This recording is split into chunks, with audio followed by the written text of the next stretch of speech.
informative. Vazhdojmë takimin e radhës të seminarit të kulturë antropologjike, I cili do jetë I fundit për këtë vit. Dhe këtë takim kemi ftuar Federica Pompejano, e cila është kolege e afiliuar pranë Institutit të Antropologjisë Kulturore dhe Studimit. Po ndërkohë është ashtu në pozicionin post doktoral në Universitetin e Gjenos, në departamentin e arkitekturës dhe të dizajn. Dhe Federica është formuar në arkitekturë dhe teknologjike. Po ashtu është atashuar në Universitetin Politeknik të Milanës dhe konkretisht në departamentin e arkitekturës dhe studimeve urbane. Përveç se kërkon rituale, se kjo fjalë mi thënë në bëjë prezentim, duhet të shtoj dy gjëra tjera, pse është më rëndësi për ne, prania dhe pse kemi pas dëshirë dhe kemi ftuar, madje kemi insistuar që Federica të vijë dhe të prezantoj punën e saj këtu. Ne përgjithsisht kemi organizuar një seminar për kulturë antropologjike, siç e dini, se shumica për jush jemi pothuajse të rregull për këtë takim. Ka marrë trajektorë të ndryshme, në kohë të ndryshme. Në shfaqja e dokumentarëve, film, analize, debatet, temat, mbi letërsinë, antropologjinë me radhë. Nuk kemi pas shumë, kemi pas në letërsi herë në fundit, që vjen atmosfera e komunizmit në Shkodër, pra në hapësirë urbane në veri Shqipërisë. Po nuk kemi pas shumë kontribute rreth kulturës materiale të trashëgimisë kulturore në aspektin material, ndërkohë që arkivat dhe trashëgimia e Institutit të Antropologjisë Kulturore dhe Studimitare është shumë e lidhur me studimin e kulturës materiale për ana etnografike dhe arkivat janë shumë pasur në këtë aspekt. Kemi farborgje edhe me traditën e Institutit të Antropologjisë për të sjellë diskutime të thelluara mbi aspekte specifike të kulturës materiale. Duke thënë këtë, me sa kam biseduar dhe kam binjën, plot që puna e Frederikës ka këtë karakteristikë që është një punë e thelluar në një aspekt specifik, siç është kultura materiale dhe konkretisht në një temë viçatim dhe teknikalitete, për cilën do flasim vetë Frederika nuk po vim shumë në qytetin e Gjirokastërës.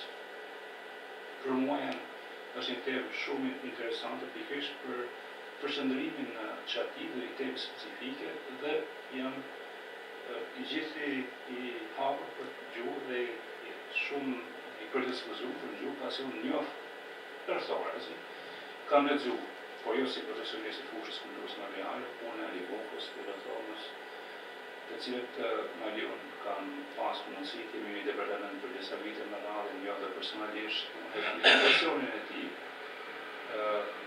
Dhe ndërkohë janë disi familjarë dhe punë e Robzozin kulturë materiale, që është evalues institutit dhe Federica ka punu me ta autorët, në sensin ka shfrytzuar punën e tyre, ka analizuar, ka punuar të vetë në terren.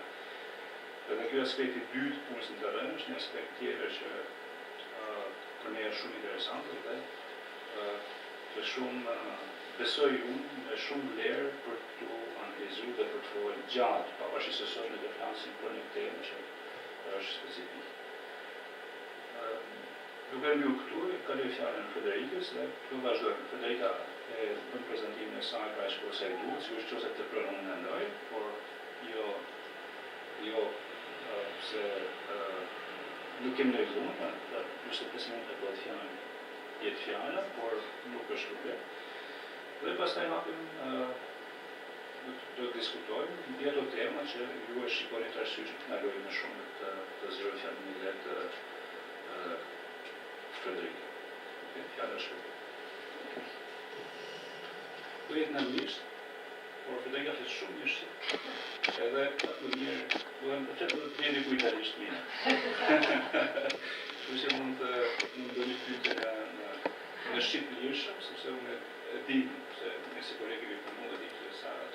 shqipe, por ka vendosur të jetë në anglisht dhe shohim pastaj se si do të marrë vlerë. Okay. So, good evening to all of you. First, I would like to thank the Instituti e Tipologjisë Kulturore dhe Studimit të Artit for inviting me to this seminar cycle that is representing for me the first opportunity to present my 5-year-long doctoral research in Albania on traditional timber roof structure of Gjirokastër. Before starting my presentation, I would like to thank the Instituti i Monumenteve të Kulturës for allowing me to consult their archival documents, but especially I would like to thank the Gjirokastër house owners that opened their house to me and allowed me to climb up on their roofs and document them and study them. So now I'm going to present my research. So my research work has been carried out within the Albanian traditional architectural study context, paying attention to 3 main aspects, such as the safeguard of the Albanian architectural heritage, the first studies on Albanian traditional architecture in rural and urban areas, and the consultation of published and archival sources on Gjirokastër traditional architecture. The examination of those 3 main aspects has raised a knowledge gap in the study field of the Albanian traditional building techniques, especially concerning the construction of traditional timber roof of Gjirokastër.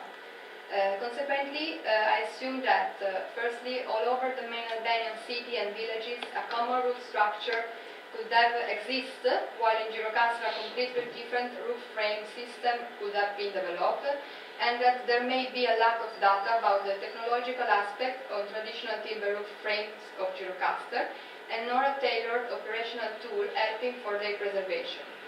So, in my research, I aimed to study, document, and fully describe, from the technological point of view, the traditional timber roof of Gjirokastër, as an outstanding testimony of the unique and almost disappeared local building techniques, providing the identification of its main timber roof frames and the analysis of their technological and constructive peculiarities. So firstly, my research developed through the consultation of different published sources and archival materials, allowing to deepen some aspects and points on Albanian traditional architecture studies, such as the first preliminary attempt to study traditional timber roof structures in rural areas. And in fact, these first attempts to start a research on this topic have been held by the Albanian ethnologist and ethnographer Ali Muka during the early 80s, which identified the first type of timber roof called stropil that was mainly widespread in rural areas and the main Albanian urban centers, especially in the central Albania actually. According to Muka, stropil roofs were a very simple structure which remained unchanged in the placement of their structural elements, despite the possible development of the building plan along the main transversal or longitudinal axis, or as well in both directions. Stropil structure was composed by a net system made of horizontal beams covering the span between the main building walls and a second series of horizontal shorter beams transversally placed on the first one. On them, a dense net of vertical posts supported the inclined rafters, upon which small joists or buttons were nailed. Finally, a thin wooden board planking was nailed on the joist, then covered with a mantle made of tiles. But while stropil roofs were common almost all over the Albanian territory, because we know that in Tet, for example, there's another type, of course, in Gjirokastër, a different roof typology was developed. As you know, maybe I think you know, that the first published studies on traditional architecture of Gjirokastër had been carried out by the Albanian engineer and professor Emiliza during and after also the communist regime. And his intensive research work focused on the characterization of the architectural and functional plan development of the urban dwelling house typology, and pointed out how Gjirokastër buildings were so peculiar within the Albanian traditional architectural context. According to Riza, Gjirokastër traditional houses were all conceived as fortified buildings built separated one from another and with their own courtyard surrounded by high perimeter walls. Riza identified the three main architectural variants that turned out to be contemporarily developed during the 18th and the 19th century. These variants have a common compositional basic block and a common connection block differently arranged in order to shape different architectural solutions that Riza called varianti perpendicolari, varianti me neutra, and the varianti me dukje. However, focusing attention on the typological classification of the architectural plan, he omitted details on the construction of Gjirokastër traditional timber roofs. Starting from the examination of the archival materials preserved at the Institute of Cultural Monuments, I highlighted how the attention of the Institute experts actually omit to deepen technological aspects on traditional building techniques, especially concerning the roof structure. In fact, very few drawings have been found to represent sketches of the roof inner morphology, even if in the majority of the technical reports concerning the restoration projects were reported notes about small or large intervention on the roofs. Then I started the in-situ inspection, and the choice of the 65 inspected buildings has been based on three main criteria. And the first one was the belonging to the historical center and its buffer zone, defined as in the UNESCO 2008-5. Their inclusion in the list of protected monuments according to the 2015 regulation of the Museum City of Gjirokastër. And finally, according, of course, to accessibility and safety criteria. The last one, not so followed, actually. I have planned to carry out a first in-situ inspection campaign in order to survey and collect data on as many timber roof structures as possible. And as you can see in these slides, these are all my drawings, and the inspection sketches were conceived to obtain a first overall plan of the horizontal beams and at least the transversal main section of the central part of the roof and the wings, and detail of joints measuring some sampled key dimensions such as the space between the beams and their cross-section. If, for example, another is an example of the conceiving of the survey sketches. At the same time, as well, I have taken a lot of photos in order to document the state of conservation, of course, of each inspected roof. During the processing phase, the acquired data have been analyzed and recorded into monographic survey forms containing the main information on each inspected building and its roof structure. And in the end, as a result, within a considered sample of surveyed roofs, 4 main traditional timber frames have been identified, among which the most common resulted to be the frame B. And it is interesting to note that the comparison with the Riza morphological classification of the architectural plans revealed how there was no strict dependency between the roof frame and the architectural plan of the building, but the choice of a specific roof frame was more related to the number of available support, and with support I intend masonry bearing walls and wall chakma and wooden columns. Now, let's go deeper in the description of Gjirokastër traditional timber roofs. Because when we talk about Gjirokastër traditional timber roofs, we have to keep in mind that technically they are load-bearing structures conceived according to an empirical and intuitive design, characterized by a very simple and poor constructive technology, and deeply influenced by local building tradition and materials availability.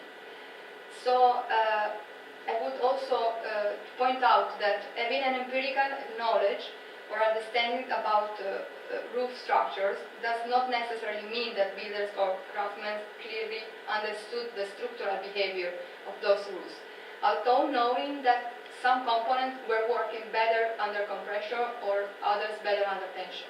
So they were learning by doing while designing, while building these roofs. So here, as you can observe, is there is the three-dimensional model of the most common identified roof, the roof frame B, showing the placement of the structural elements that are mainly horizontal beams, vertical and inclined posts and rafters.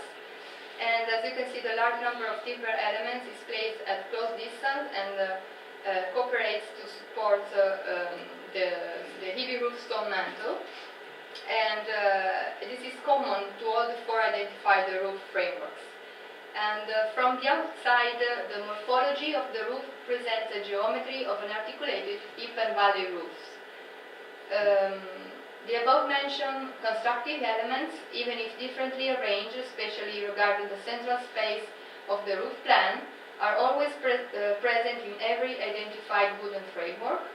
And to give an idea of the spatial complexity of this kind of roof, you have to think that within frame B, which is the most widespread typology within the sampled roofs, there are almost 600 elements composing the structure. And here are the technological survey of the most typical joints between two or more timber elements. And I identified 22 recurrent joints. And all the four timber frames have the same type of joints and the same woodwork processing of the elements that are always roughly cut and coarsely shaped by axe. And it does not be possible to carry out a sample collecting campaign extended to all the inspected roofs to identify the wooden species of the elements. However, very few samples have been taken from some king posts, horizontal beams and inclined central posts and rafters of a frame B type roof, and the analysis of the anatomical cross-section revealed how the horizontal beams, the rafters and the inclined posts have been used Pinus sylvestre wood, so pine wood, and for the vertical king posts or babaluk has been used the large wood, Larix decidua or Picea habeas wood. The making of joints is always characterized by nails having a square across the section and a shank length of about 12 to 14 centimeters. And in some cases, the connection is put into force using wooden wedges, locally called cunha. Furthermore, I also analyzed the cross-section of the elements of those roofs. So here there is the abacus of the structural elements, showing that the small cross-section of the members justify the high number of components within a single roof structure. Because you have to imagine that the most current section, transversal section, is about 10 to 14 centimeters for side. Finally, the mantle is made of heavy black limestone slabs that are arranged in a offset way on the planking without nails, hooks or mortar.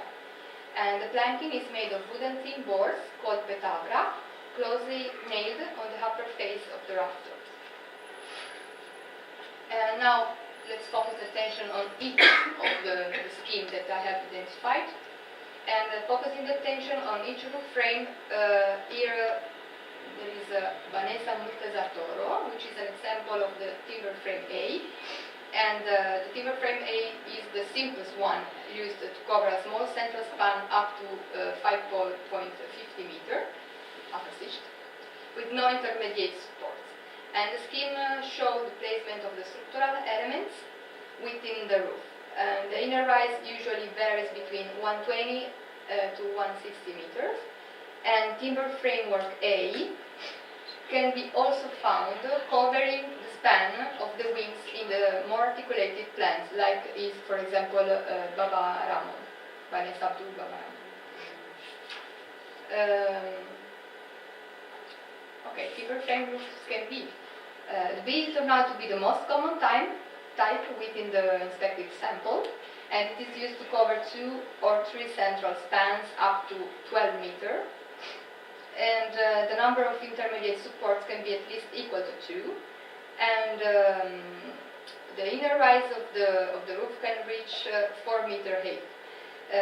It consists of a great number of long inclined posts called payanta, which support at several different points the mahi, so the common rafters of the pitches.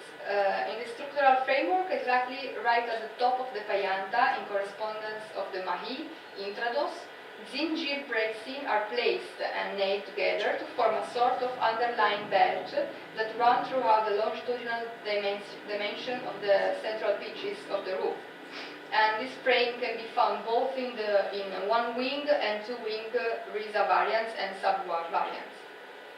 And yeah, this is another example of frame B. And this is my log, Skanduri house, another example of frame B. And now, okay, this is the third one, the scheme C.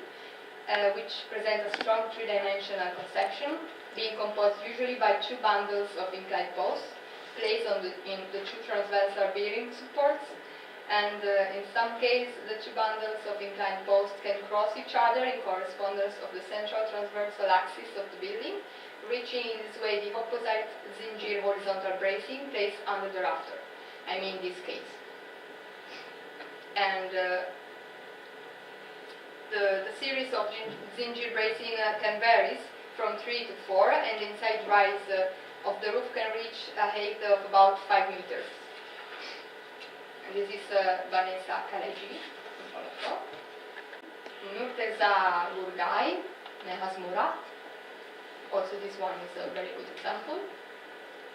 And it was super because it was open, so I could see everything.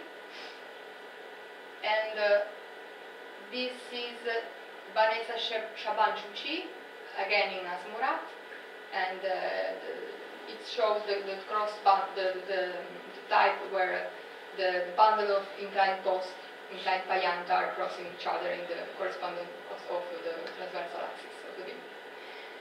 And okay, this is the last one that I have identified, and it is the frame B, which seem to merge the schemes of timber frame B and C.